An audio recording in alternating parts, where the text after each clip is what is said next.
কিয়ামতের যে ভয়াবহতা আমাদের এই সপ্তাহের শুরুতে কিছু লক্ষণ বাংলাদেশের বিভিন্ন জায়গায় আল্লাহ দেখেছেন। কিয়ামতের আগে জালজালাতিল আরদি, বেশি বেশি করিয়া জমিনের উপরে ভূমিকম্প হইব না। আর এগুলা হওয়ার পিছনে কারণ আমাদের মুখ। এই যখন মানুষ আমানতদারি নষ্ট করব এবং ছোট ছোট বাচ্চাদের বেশি বেশি বন্ধু বান্ধব হয়ে যাব, বন্ধুর থেকে মা বাবার ইজ্জত কদর করবে যাব, মহিলারা যখন শর্ট কাপড় কিনব, মহিলারা যখন তাদের চুল যখন গোড়ার লেজের মতো হইব, তখন তোমরা অপেক্ষা করবা জমিনের উপরে বেশি বেশি ভূমিকম্প হওয়ার জন্য। এই ভূমিকম্প হওয়ার পরে তোমরা দেখবা যে কিয়ামতের আলামতগুলা প্রকাশ পাইতেছে। তাহলে কিয়ামতের ভয়াবহতা উদাহরণ পৃথিবীর কোনো মানুষ দিতে পারে না। হয়তো বা একটা মেসাল দিব যে এরকম আসলে এটা কল্পনারও বাহিরে। বেশ কয়েক বছর আগে আমাদের এই দেশে ঘূর্ণিঝড় হয়েছিল। আনাম ঘর উড়ে উড়ে গেছিল, টিউবওয়েল উড়ে উড়ে গেছিল। এমনও গাছ ছিল যে গাছ বাতাসে নিয়ে উড়াইয়া শিকড় উঠে দিকে মাথা নিচের দিকে খাদালেছে গাছের। তো এই সমস্ত কিছু যায় আমি আপনারা উদাহরণ দেন, মেশাল দেন, এগুলো আসলে কিছুই না কিয়ামতের অবস্থার ব্যাপারে। দেখেন, সেখানে পিতায় তার পুত্রকে অস্বীকার করবে, মায় তার ছেলেকে অস্বীকার করবে। তাহলে কি পরিমাণ বিপদরা হইল। এই যে কয়দিন আগে যে ভূমিকম্প হইল, দোকান থেকে ছোট বাচ্চা নিয়ে দোকানে ঢুকছে, কাফা দোকানে বাচ্চা হেলা দিয়ে দৌড় দিছে বাপে। বাচ্চা কিন্তু বিল্ডিংয়ের ভিতরে রয়েছে, বাঁচার জন্য ফোলার ফেলা দিয়া বাপে দৌড় দিছে। তো দুনিয়ার এই স্বার্থ করে তো অনেক অনেক ফ্যামিলিতে সন্তানরে আব্বায় তার সম্পদ থেকে বঞ্চিত করে দুনিয়ার লোকের জন্য। আর সেখানে চিরজিন্দিগির জন্য বাসস্থান, হয় আপনি জান্নাতে না হয় আপনি জাহান্নামে। সে জায়গায় এমন অবস্থা হইব যে মায় তার সন্তানকে চিনবে না, বাবা তার পুত্রকে স্বীকৃতি দিবে না যে তুমি তো আমার ফোলা দাঁড়িয়ে করতেছো, আমি দুনিয়াতে বিবাহে করি নাই, আমার ফোলা এনে করতে। তো এরকম অবস্থা তাদের হবে। সেই অবস্থায়ও তিনজন লোক তারা আমোদ ফুর্তি ব্যস্ত থাকবে। এই যে ভয়াবহতা কিয়ামতের ময়দানে হবে, সব মানুষ উলট পালট হয়ে যাবে। কিয়ামতের ভয়াবহতার ব্যাপারে আরেকটা কোরআন শরীফের আয়াতের ভিতরে আছে যে গর্ভবতী মা তার বাচ্চা ডেলিভারি হয়ে যাবে, তার খবর থাকবে না। বাচ্চা নিচে ভরে দেবে, জমিনে ভরে দেবে, অথচ মা কি থাকতো না, খবর থাকতো। অথচ ডেলিভারি যখন হয় নর্মালি পুরো বাড়ির মানুষ কান্নায় একবার হোল করে যাবে। সে জায়গার ভিতরে বাচ্চা নিজে নিজে ভূমিষ্ঠ হয়ে যাবে, ব্যথা যে হইতেছে ছাড়াও এই খবর না থাকতো না। তাহলে কি পরিমাণ টেনশন নিয়ে থাকবে। এই টেনশনের ভিতরেও তিন শ্রেণীর লোক, তিন প্রকারের লোক, যার ভিতরে তিনটা গুণের কোনো একটা গুণ আছে, তারা মেশকো আম্বরের টিলার উপরে বসে বসে আমোদ ফুর্তি করবে। সুবহানাল্লাহ। তাদের কোনো চিন্তা নেই। কেমন ধরেন না, বাবা যে মারা গেছে, পোলাপের দুইটা পোলা তিনটা পোলার বয়স 7, 8, 6। এইগুলা দেখবেন মা কানতে আছে, দাদা দাদি কানতে আছে, পাড়া প্রতিবেশী কানতে আছে, এটি কানতে না, এটি ওই মারি মুড়ি লিয়ে খেলাধুলা করতেছে, কারণ তার এই ব্যাপারে কোনো বুঝে না। তো এরকম তিন শ্রেণীর লোক হবো কিয়ামতের ময়দানে। এই যে এত কঠিন বিপদ যাইতেছে উপরে দিয়া, এতারা এই ব্যাপারে কোনো ভুরুক্ষেপ করবে না, এতারা বসে বসে গপ বুঝে আলাপ আলোচনা করবে। তো এই 3 শ্রেণীর লোক কারা কারা, তাদের ব্যাপারে আজকে হাদিসের ভিতরে আলাপ আলোচনা আনছে। হাদিসটা আপনার এই কি জানি কয়, প্রথম লেখছেন হযরতে ইবনে ওমর। ইবনে ওমর হইলেন ওমর রাদিয়াল্লাহু তাআলা আনহুর ওলার নাম। ইবনে ওমর রাদিয়াল্লাহু তাআলা আনহু হইতে বর্ণিত যে রাসূল আকরাম সাল্লাল্লাহু আলাইহি ওয়াসাল্লাম ইরশাদ করিয়াছেন, 3 ব্যক্তি এমন হইবে যাহারা কিয়ামতের ভয়াবহ বিপদের সম্মুখীন হবে না, তাহাদের হিসাব নিকাশ দিতেও হইবে না, তাদের কোনো হিসাব নিকাশ নেই, তারা ব্যক্তিগত কাজে তারা ব্যতিব্যস্ত। সমস্ত মাখলুক যেখানে তাহাদের নিজ নিজ হিসাব কিতাবে ব্যস্ত থাকিবে, তখনও তারা মেশক জাফরানের টিলার উপরে বসে বসে আনন্দ উপভোগ তারা করবে। এবার সেই 3 শ্রেণীর লোক কারা, এটার একটা সিরিয়াল দিছে। সিরিয়ালের ভিতরে সর্বপ্রথম ওই ব্যক্তির নাম আনছেন। আল্লাহর হাবিব বলেন, ওই ব্যক্তি যে আল্লাহর সন্তুষ্টির জন্য কোরআন শরীফ পড়ে আছে, শুধুমাত্র আল্লাহকে রাজি এবং খুশি করার জন্য কোরআন শরীফ পড়ছে এবং এমনভাবে ইমামতি করিয়াছে যে মুক্তাদিগণ তাহার উপরে সন্তুষ্ট ছিল। আমরা তো ইমাম সাহেবের উপরে তো অসন্তুষ্ট হই, ব্যক্তিগত কারণে আমরা হুজুরের পিছনে অনেকে নামাজ পড়ি না বা আলাপ আলোচনা সব আলোচনা হয়, আমরা মন মতো আমরা রাগান্বিত রইব না।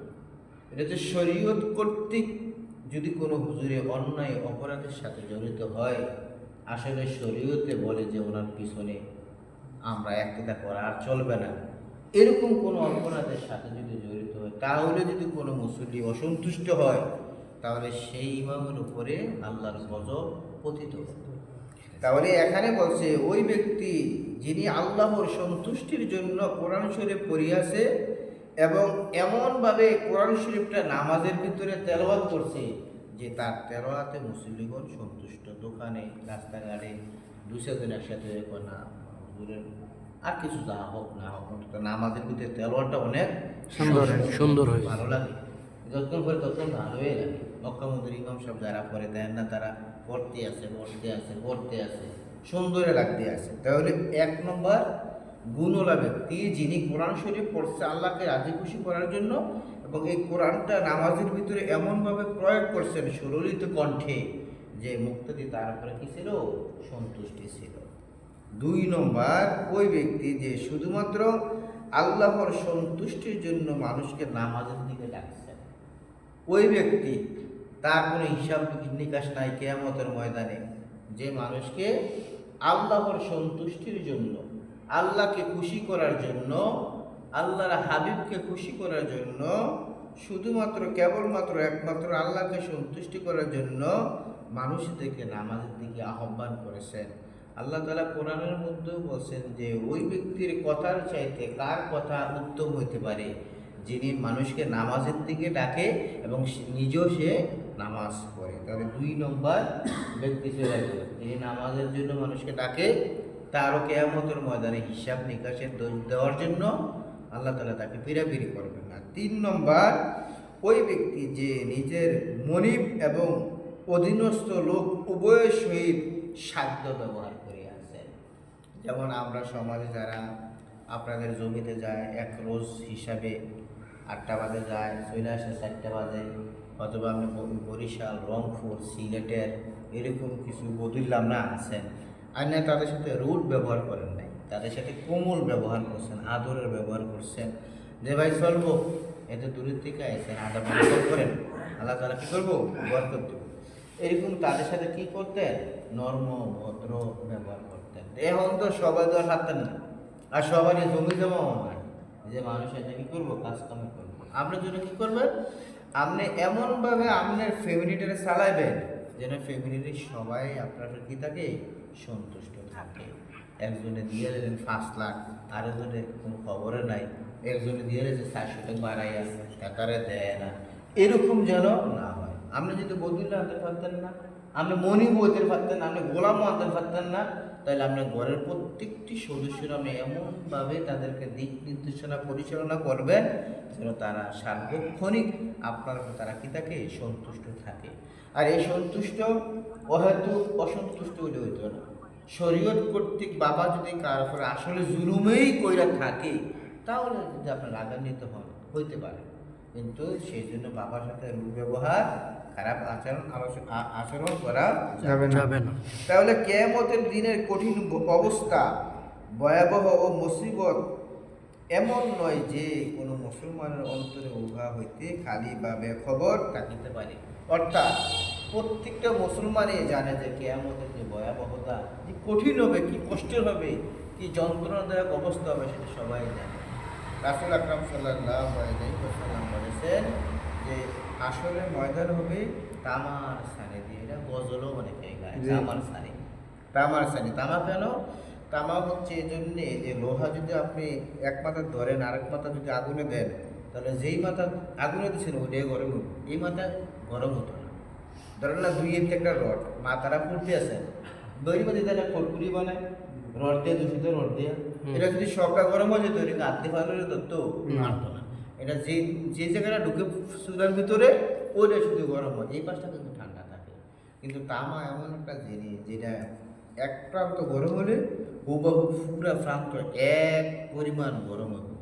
এই জন্য তামার বিছানা দেবে, এই জন্যে মানুষে পাও রাখবে, পায়ের গোস্ত তামার জমিনের সাথে লেগে থাকে, এই পায়ের গোস্ত জমিনের সাথে লাগবো। আর আসমান থেকে সূর্যরা নামবে কাকপত্রে মাইল, কাকপত্রে মাইল, মাইল শব্দের অর্থ হচ্ছে ওই যে মেশকো ইয়ে দেন, আমরা যে সৌর প্রতিদিন ইয়ে দেয় না, ইয়ে দেন সুরমা দেয় না, সুরমা দেয় না বলতে ভাই এতরা না উত্তরে দেয় ছোট ছোট করে সবচেয়ে বড় হইলে না, বড় একটা যদি কোটালো না হলে কবজিয়মান হ্যাঁ। এই রাসূল বলেন কাকপত্রে মাইল, আপনার মাথার থেকে এই সুরমাদানি যতটুকু লম্বা হয়, স্বাভাবিক সুরমাদানিটা আপনি যদি একটা 2 একটা বানান তাহলে মানা করবো না, না স্বাভাবিক একটা সুরমাদানির যে দানাটা যতটুকু লম্বা, এই মাথার তালুক থেকে এতটুকু উফরে এই সূর্যটা থাকবে। তাহলে কি পরিমাণ অবস্থা হইব?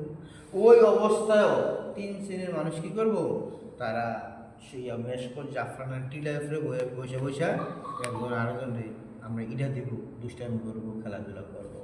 তাহলে আমরা যারা এখানে আছেন, আমরা তো আমার আপনজন, আপনারা আমার সব দিকে খেয়াল রাখেন। আল্লাহর কাছে আমি সবসময় দোয়া করি আপনাদের জন্য আল্লাহ তাআলা সব দিকে খেয়াল রাখেন।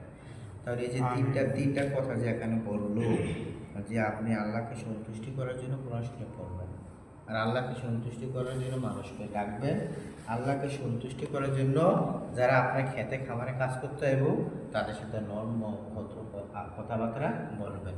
আল্লাহ তাআলা আমাদের সকলকে এই কথাগুলোর উপরে আমল করার মতো তৌফিক দান করুক, সকল বলেন আমিন।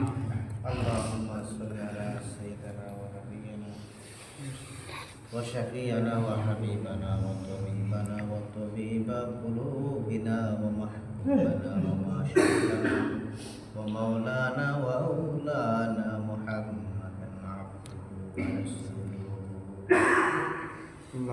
আল্লাহুম্মা আমিন।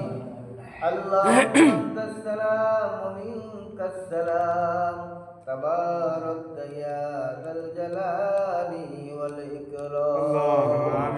রব্বানা যালামনা আনফুসানা ওয়া ইল্লাম তাগফির লানা ওয়া তারহামনা লানাকুনান্না মিনাল اللهم آمين يا الله. ربنا آتنا في الدنيا حسنة وفي الآخرة حسنة وقنا عذاب النار وقنا عذاب القبور وقنا عذاب الحشر وقنا عذاب الميزان وقنا عذاب الفسوق وقنا عذاب اليوم القيامة يا رب العالمين.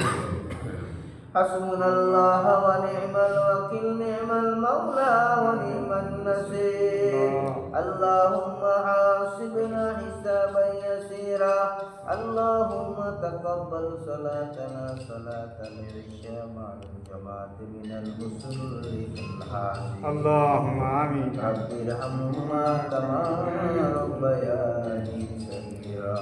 وارحمنا معهم برحمتك يا أرحم الراحمين আসসালামু আলাইকুম।